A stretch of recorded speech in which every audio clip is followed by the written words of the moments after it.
Juniors Bedtime Stories. Whiskers, the Hamster, and the Moonlight Wheel.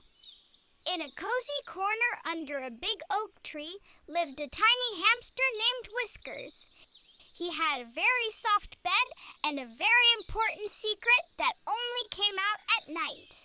When the sun went to sleep and the big round moon rose high, a silver beam of light would shine through Whiskers' tiny window.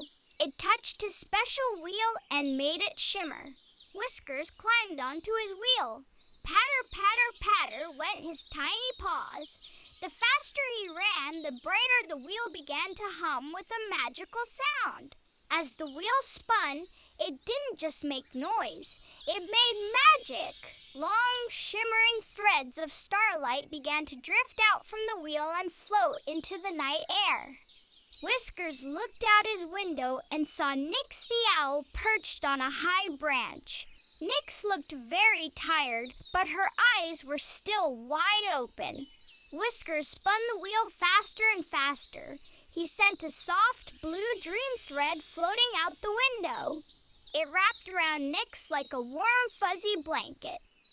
Down in the garden, a little mouse named Nibble was still busy looking for snacks. Whiskers saw him and decided to send a special golden thread down to the grass. Nibble caught the golden thread and gave a giant yawn. He curled up in a ball and began to dream of a field made entirely of yellow cheese and sweet crackers. Finally, Whiskers sent a giant sparkling cloud of dreams toward the big house. It floated through the window where a boy named Seon was tucked safely in his bed. The whole world was finally asleep. Whiskers climbed off his wheel and let out a tiny yawn. He curled up in his soft hay bed and drifted off to his own sweet dreams.